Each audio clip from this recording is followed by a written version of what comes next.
Perkenalkan, nama saya Shevchenko Arnold Mansaleo dari kelas 5T2 dengan NIM 23024047. Dan di kesempatan kali ini saya akan menjelaskan sedikit tentang AI. Sebenarnya, apa itu AI? AI atau kecerdasan buatan adalah bidang ilmu komputer yang berfokus pada pengembangan mesin pintar yang dapat meniru kemampuan kognitif manusia seperti belajar, memecahkan masalah, dan mengambil keputusan. Ada nama-nama besar dalam landasan AI. Adalah John McCarthy. Sering disebut sebagai Bapak AI, McCarthy adalah orang yang mencetuskan istilah Artificial Intelligence pada konferensi Dartmouth pada tahun 1956.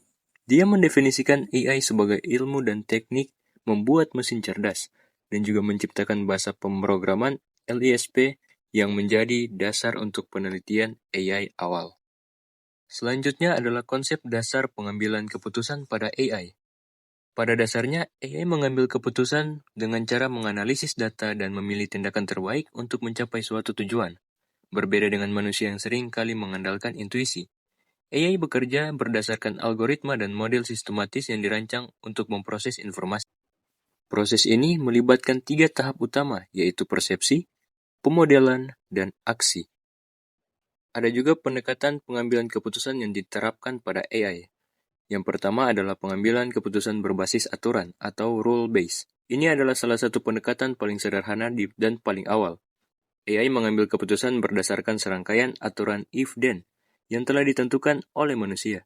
Pendekatan ini efektif untuk masalah yang terdefinisi dengan baik, namun tidak fleksibel dan sulit beradaptasi dengan situasi baru, atau tidak bisa update.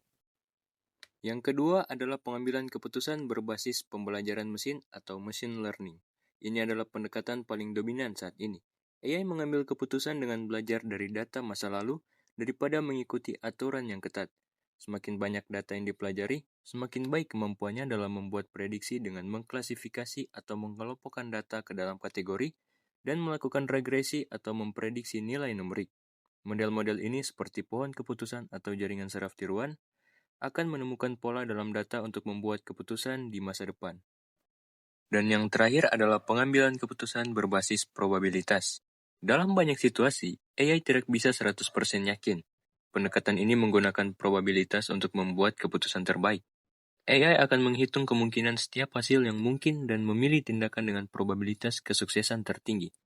Jadi, secara keseluruhan, pengambilan keputusan pada AI adalah kombinasi dari logika, statistik, dan algoritma yang terus belajar. Tujuannya adalah membuat mesin bisa mengambil keputusan secara otomatis dan seakurat mungkin, seringkali bahkan melebihi kemampuan manusia dalam menganalisis data dalam jumlah besar. Ada salah satu sistem yang melengkapi sebuah AI yang bernama IDSS atau Intelligent Decision Support System. Adalah evolusi dari Decision Support System tradisional. Sederhananya, IDSS adalah DSS yang diperkuat dengan kecerdasan buatan atau AI untuk membuat proses pengambilan keputusan menjadi lebih canggih, efisien, dan efektif. IDSS tidak hanya menyajikan data, tetapi juga menganalisis, belajar, dan memberikan rekomendasi yang lebih cerdas. Kenapa IDSS digunakan?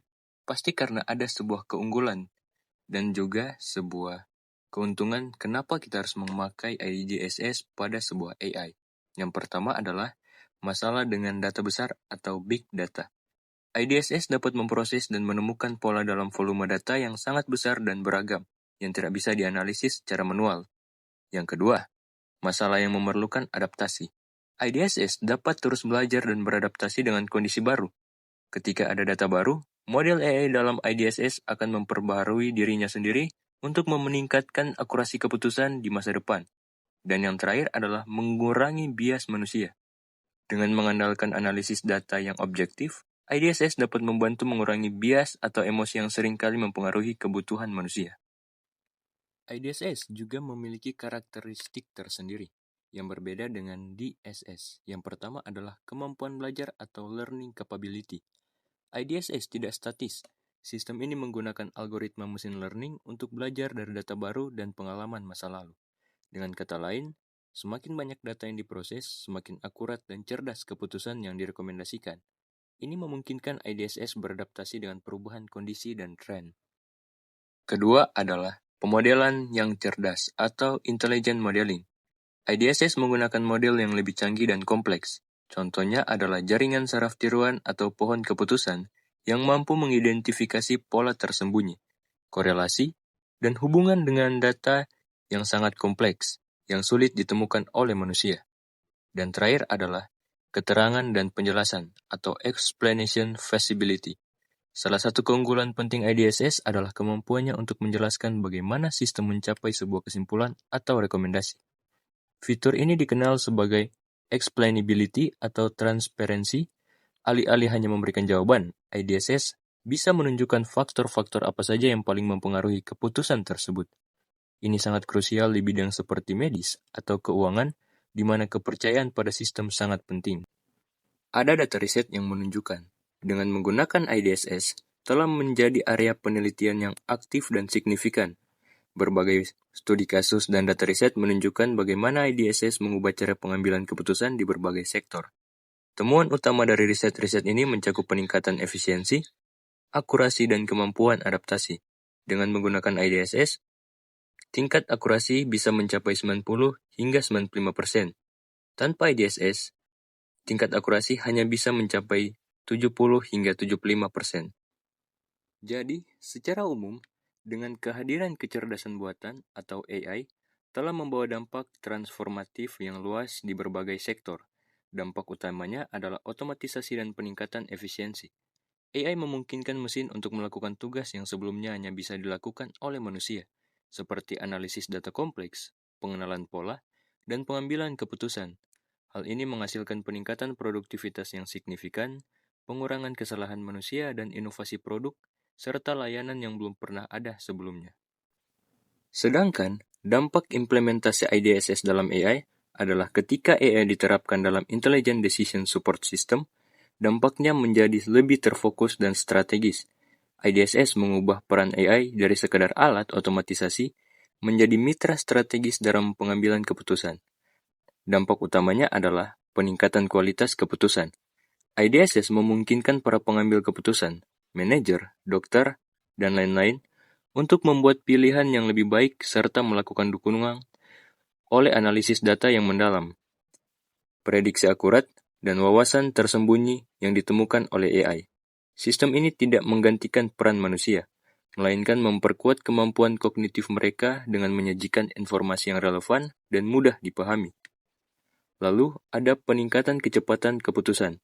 Dalam lingkungan bisnis yang dinamis, kemampuan untuk membuat keputusan adalah kunci.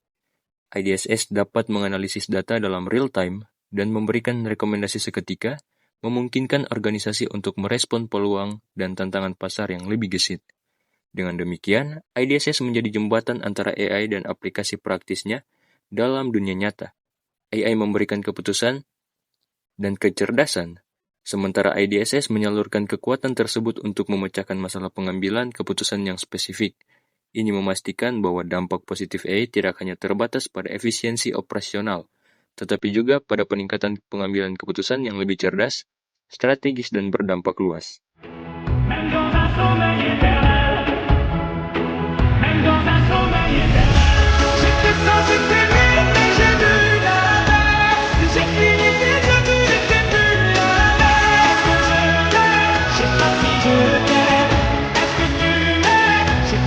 Je t'aime,